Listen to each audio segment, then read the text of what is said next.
Keselamatan itu, jalan pendamaian itu tidak ada yang lain selain melalui Yesus.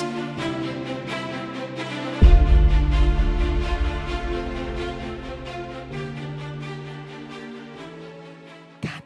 Kalau mau cari lagi banyak-banyak. Kalau kita bilang Roma 3:23 kan tadi juga jelas. Karena semua orang telah berbuat dosa, tetapi kasih karunia Allah telah menyelamatkan. Roma 6:23, upah dosa adalah maut, tetapi kasih karunia Allah adalah hidup yang kekal. Ayatnya banyak banget. Tinggal kita baca aja, kita tunjukin, ini loh jelas. Bahwa keselamatan itu, jalan pendamaian itu tidak ada yang lain selain melalui Yesus. Nah, jadi kalau orang sudah ngeliat bahwa kalau orang tuh sudah mengalami itu, mengalami keselamatan di dalam Yesus itu, teman-teman mungkin gak sih kita beralih ke yang lain? Kalau kita bisa beralih, pertanyaannya gini nih, kita sudah mengalami atau ada apa di balik itu? Saya mungkin nyambung juga sih, bisa jadi benefit barangkali ya, tadi ya sempat ngomong ya, dalam arti kalau aku gini nih, mungkin aku akan lebih terkenal, mungkin aku lebih apa, aku lebih banyak, wah gitu ya. Walaupun menurut saya tetap semua sama, ketika yang lain masuk ke kita juga kita tiba-tiba bisa orang itu di mana-mana gitu loh. Kalau kita ngomong cara keuntungan, bisa saja dari pihak itu, pihak kita juga sama gitu ya. Nah kita lihat di sini, gak ada jalan satu-satunya. Nah kemudian dibilang melalui Yesus, bagaimana gitu ya. Bagaimana caranya tadi? Yang kedua adalah melalui pengorbanan Kristus. Sudah kita lihat Kristus satu-satunya jalan pendamaian itu. 1 Petrus 1, 18-19. Kata ditebus. Ditebus atau penebusan itu adalah hal yang biasa ditebus itu. Ini ya kita memahami dikit kata ditebus. Itu biasanya budak, tawanan, benda gitu ya. Nah mendapatkan, ditebus itu mendapatkan kebebasan melalui pembayaran suatu harga. Tapi yang saya ingin katakan gini, saudara. Pada waktu kita ingin nebus sesuatu, harusnya yang kita tebus itu lebih berharga akan daripada yang kita lagi mau pakai untuk, iya gak sih? Kan kita gak mau nih, masa kita mengeluarkan 1 juta hanya untuk permen. Saya ingin menebus pena itu ya. Pennya harga berapa? 5.000. Lu tebus berapa? 100.000. Kalimat kita apa? Kemahalan. Oh itu masih baik kalimatnya. Kalimat yang lebih gak baik apa? Bego banget lu, bener gak? 5.000 sama 100.000, mikir. Logika kalau pakai, kan itu kan ya. Kita lihat di sini bahwa, saya lagi ngomongin, kita ini siapa gitu ya. Rasanya boleh gak sih kalau kita ngomong bahwa ketika perbandingannya darah Kristus itu yang akan menebus kita dibanding dengan kita. Yang adalah debu tanah yang gak penting ini gitu ya. Soalnya kan gak ada harganya. Nah, tapi di sini kita oke lah, kita mari sama-sama kembali mengingat. Supaya nanti teman-teman memasuki Jumat Agung apa memperingati itu selagi kita sadar. Betapa besarnya pengorbanan Kristus bagi kita. Kelepasan dari yang lama. Jadi ketika kita bilang oh kita tadi ya kita sudah ditebus. Berarti kita milik kepemilikan yang baru, betul? Makanya jadi siapa yang ada dalam Kristus adalah ciptaan baru, yang lama sudah berlalu, yang baru sudah datang. 2 Korintus 5:17. Nah kalau kita lihat ke sana berarti makanya dibilang ada lagu itu, ku telah mati dan tinggalkan. Kalau kan cara hidupku yang lama. Kalau lagu itu dinyanyikan terus bikin di catatan kita. Cara hidup lama yang mana yang sudah kita tinggalkan selama kita mengikut Tuhan. Tuliskan. Mana yang lama, mana yang baru. Atau jangan-jangan yang baru lebih ngeri daripada yang lama. Ah bisa jadi kan? Bisa saja kan begitu kan ya. Berarti bukan berubah juga ke arah lebih baik gitu ya.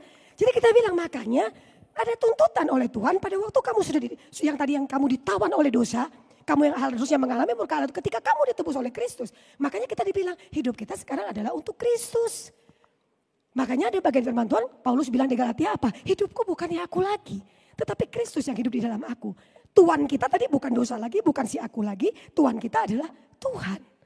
Jadi balik sebetulnya. Kan awalnya manusia diciptakan, Tuhan sebagai Tuhannya. Manusia jatuh dalam dosa, dia geser itu. Manusia diselamatkan, kembali ke tujuan itu. Kembali ke kepemilikan pertama tadi kan gitu. Ya, terus dibeli kembali pembayaran atau ada pelunasan itu bagiannya. Nah saya buka lagi kayak ajak kita ya. Di sini dijelaskan tadi saya sudah singgung sedikit. Bukan dengan barang fana, perak atau emas. Melainkan dengan darah darah yang mahal. Darah Kristus. Dan penebusan itu dikatakan bersifat kekal. Saudara yang saya ingin katakan adalah di sini dengan jelas dibilang. Perbandingan dia ngomong nih, orang kan suka apalagi kayak sekarang ya. Emas sudah 1,8 kan ya. Wah tunggu 2 juta ya, nanti 2 juta kedua berapa gitu ya. Beli emas ya kalau punya duit gitu kan ya. Nah teman-teman saya ingin katakan gini, mungkin pada waktu itu memang berharga. Tapi dibilang emas itu tidak lebih berharga, perak itu tidak lebih berharga dibanding darah Kristus. Kenapa darah Kristus lebih berharga? Dia Allah yang menjadi manusia. Hanya untuk kita, orang-orang yang lebih sering GTD daripada TD. Apa itu? Yang lebih sering? GTD, nggak tahu diri, terima kasih. Daripada TD, tahu diri. Kita lihat kalau ngomong tentang penebusan Kristus yang sudah mati di atas kayu salib, dipermalukan sama banyak orang, tapi dia tetap bertahan. Dia tetap menyelesaikan sampai akhir.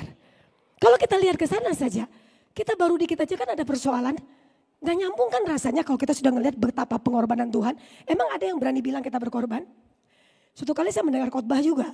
Dia berkata begini, dia tidak pernah oke. Kalau kan ada panitia misalnya nih, nanti ada panitia Paskah misalnya ya. Terus nanti ketua panitia bilang, terima kasih untuk rekan-rekan saudara-saudara panitia yang sudah bekerja lelah, berkorban waktu, berkorban tenaga. Terus dia berkata, nggak perlu diomong berkorban. Ketika diperhadapkan dengan pengorbanan Kristus, apakah tenaga, waktu, uang kita disebut sebagai pengorbanan? Bisakah itu disebut sebagai pengorbanan? Apakah itu sebagai kewajiban? Karena kita yang tahu diri tadi, dia sudah berkorban, dia sudah mati-matian untuk kita, dia sudah memberikan segala-galanya bagi kita. Apakah kita layak bisa berkata, ya udah, terus sedikit aja misalnya nggak disebut ya, misalnya nggak dipanggil namanya, langsung sakit hati, wah nama gue nggak disebut, misalnya gitu. Macam-macam, saudara. Tapi kalau kita perhatikan di sini, penebusan Kristus yang bersifat kekal itu adalah wujud kasih Tuhan yang luar biasa bagi kita. Jadi harusnya kalau kita di situ, maka tadi saya bilang cuma dua ya, yang tadi ya, kalau kamu sudah mengalami pengampunan Kristus ada dua, kamu akan setia, kamu akan taat. Yang kedua adalah kamu akan hidup di dalam pengampunan itu. Harusnya itu menjadi paketan, gitu ya. Nah terus dikatakan apa? Seperti darah anak domba yang tak bernoda dan tak bercela. 2 Korintus 5:21, dia yang tidak mengenal dosa telah dibuatnya menjadi dosa karena kita, supaya dalam dia kita dibenarkan oleh Allah. Jadi balik lagi ini ayat-ayat yang menekankan bahwa kita sebetulnya nggak pantas, nggak dapat ke dalam itu, nggak layak sebetulnya. Tapi semua diberikan kepada Kristus dan Kristus mau menerima itu semua. Sebagai bentuk Tuhan begitu mengasihi kita. Nah kalau kita membahas tentang pengorbanan Kristus, apa yang Tuhan Yesus lakukan. Kita sebanding nggak sih ngomong kita capek? Bolehkah kita ngomong, ya wajar lah ya saya sibuk, saya kan lebih memikirkan kesibukan saya. Saudara kok sampai detik ini saudara memberikan alasan sibuk dan lain sebagainya. Untuk sebuah pelayanan pekerjaan Tuhan. Jangan-jangan, apakah saudara betul-betul sudah merasakan pengampunan Allah itu? Pengorbanan Allah itu. Orang yang hitung-hitungan kepada Tuhan, jangan-jangan belum pernah mengalami pengorbanan Tuhan. Bagaimana mungkin mengalami pengorbanan Tuhan kalau kita masih menggunakan ilmu hitung kita di dalam melayani Dia? Ya, satu bagian lagi dikatakan di sini ya. Apa dibilang? Markus 10:45. Karena anak manusia yang datang bukan untuk dilayani tetapi untuk melayani, bagian bawahnya. Dan untuk memberikan nyawanya menjadi tebusan bagi banyak orang. Saudara dikasih oleh Tuhan, ini bagian-bagian firman Tuhan yang kembali mengingatkan kita. Semua kita adalah orang-orang yang dikatakan kita semua sudah berdosa. Kita harus dibawa murka Allah. Diberikan solusi satu-satunya. Jangan ganti, jangan turunkan standar solusi itu. Jangan kompromi untuk solusi itu. Karena Alkitab tidak berkata ada solusi lain selain melalui Yesus. Kita bisa menjadi baik tanpa Kristus. Bisa saja menjadi baik, tapi untuk hidup kekal tidak ada jalan lain kecuali melalui Yesus. Kita bisa berbeda dengan orang-orang yang beragama berbeda dengan kita. Gak apa-apa. Tapi kita mesti punya keyakinan dengan iman kita kepada Kristus. Oke saudara, sampai di sini mari sama-sama. Kalau begitu, bagaimana kita merefleksikannya gitu ya. Kalau sudah kata refleksi biasanya, wah ntar lagi amin ya. Pertama adalah, sudahkah kita mengalami pengampunan Allah di dalam Kristus itu? Seingat saya waktu berapa tahun lalu tuh bulan berapa saya ada khotbah. Dan kayaknya ada beberapa kali saya khotbah, saya sering kali menyinggung ini. Kenapa saya sering menyinggung? Karena menurut saya kita banyak sekali orang Kristen, cuma sebatas Kristen. Tetapi tidak pernah mengalami Kristus itu. Ketika kita tidak mengalami Kristus, mudah sekali kita tinggalin Tuhan, itu mudah banget. Mudah sekali kita tidak setia kepada Tuhan. Itu mudah sekali. Karena itu mari sama-sama kita alami gak sih? Oh Yesus yang mati bagiku, jangan cuma nyanyi. Dia Yesus telah mati bagiku. Dia Tuhan selamatkan. Cuma nyanyi. Kita mengekspresikan lagu itu misalnya. Tetapi bisakah bagi Dia segala pujian? Bisakah itu kita lakukan? Hormat serta syukur, bisakah itu kita lakukan? Pada waktu Tuhan sudah memberikan pengampunan bagi kita. Dan kita sudah mengalami itu. Apakah kita sungguh-sungguh menghargai pengampunan itu? Dengan hidup setia kepada Tuhan. Dengan hidup, kalau di dalam bagian yang tadi kita baca ya. Kita telah ditebus dari cara hidup yang sia-sia. Berarti kita nggak lagi hidup di dalam keinginan daging kita, hidup lama kita. Walaupun itu juga dibilang bahwa hidup yang sia-sia itu juga dengan kita kalau di luar Kristus. Tujuan kita kan gak jelas. Hidup menjadi tidak berharga. Sia-sia itu juga bisa berharga, tidak berarti. Kita gak tahu mau kemana. Tetapi pada waktu kita sudah di dalam Tuhan, kita tahu nih. Kita kembali kepada tujuan Tuhan menciptakan kita. Dia mengampuni kita. Pengampunan dia melalui pengorbanan. Jadi pada waktu kita menerima Yesus sebagai Tuhan dan Juru Selamat, kita berkata, Tuhan Yesus ampuni saya. Agar kita dipulihkan. Agar kita bisa dikatakan relasi kita itu dipulihkan dengan Tuhan. Dengan sesama juga. Karena apa bagian firman Tuhan itu gak bisa kita pisah-pisah. Pada waktu kita mengalami pengampunan Allah di dalam Kristus. Kita beres dengan Kristus. Yang kedua adalah apakah kita sudah hidup dalam pengampunan dan pendamaian dengan sesama kita. Makanya tadi kasih 2 pertanyaan di awal. Apakah orang Kristen bisa tidak mengampuni? Kalau orang yang sudah mengalami pengampunan Allah. Mungkinkah dia tidak mengampuni? Karena kalau dibanding-bandingin misal ya, ada orang bersalah dengan kita. Anggaplah mungkin dia menyakiti kita. Dia melakukan hal yang tidak pernah gonta-ganti. Sering kali dia menyakiti. Mungkin kalau dihitung-hitung 1000 kali ya. Anggaplah 1000 kali misal. Pertanyaan saya, kita menyakiti hati Tuhan kurang dari 1000 kali atau bisa lebih dari 1000 kali? Kan biasanya pernah dengar gak sih? 1 kali dimaafin, 2 kali dimaafin, 3 kali dimaafin. Tapi 3 kali sudah mulai agak emosi nih. 4 kali sudah mulai ya. Udah 4 kali loh ya. Coba perhatikan. Waktu kita mengampuni seseorang. Kan katanya tiada kau ingat lagi. Tahu lagi tuh? Kita tadi ada 2 pengakuan dosa gak sih? Ada kan ya? Permisi tanya. Waktu ngaku dosa kita berdoa betul-betul ngaku dosa gak? Siapa yang dosanya sama? Waktu ngaku dosa itu loh. Tuhan minggu lalu misalnya dosanya apa ya? Minggu lalu misalnya berpikir kok jelek lah sama orang lain. Terus sekarang ini sama. Pernah gak ngalami dosa tiap minggu kita sama? Atau enggak? Saya dosa saya variasi sekali. Misalnya ya. Kita dosanya sama gak kira-kira? Banyak yang sama kan ya? Greget sama orang gitu ya. Pengen lempar orang ya. Iya kadang-kadang bisa begitu. Pengen marah tapi gak bisa marah tapi akhirnya dendam. Dosa kita bisa sama. Permisi tanya. Waktu kamu datang ngaku dosa sama Tuhan. Mana ada tadi.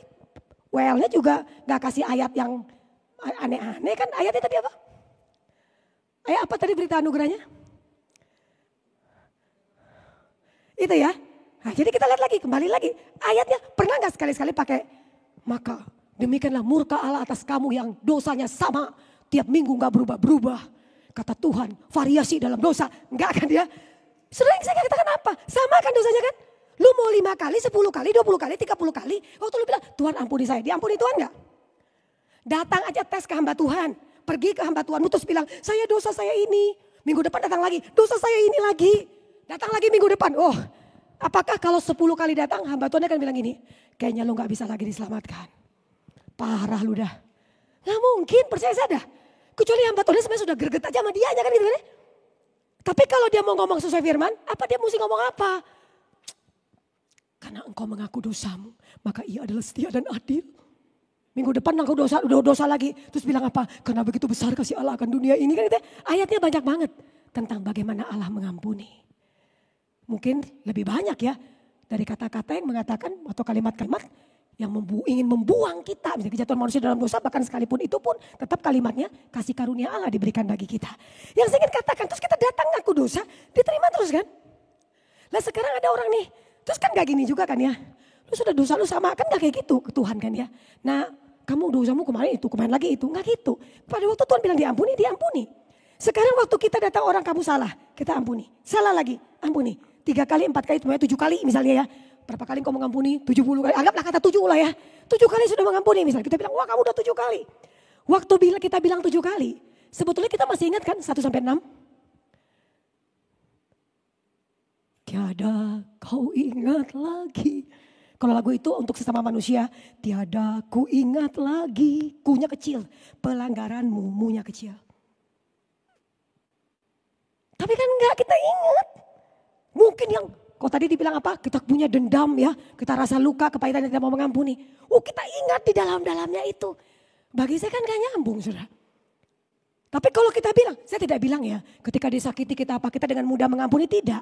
Tapi yang saya ingin katakan adalah pengampunan Kristus. Mengingatkan kita pun gak layak diampuni gitu loh. Gak ada yang layak kita diampuni. Tetapi Kristus mengampuni kita. Itu yang menjadi dasar kita mengampuni sesama kita. Teman-teman saya ingin akhiri gitu ya. Tahu lagu Bapa Sentuh Hatiku? Tahu lagu itu? Pernah dengar ceritanya sama Jason? Jason tuh pernah ceritain tuh sejarah lagu itu. Ada yang pernah tahu dengar lagu Bapa Sentuh Hatiku ceritanya apa?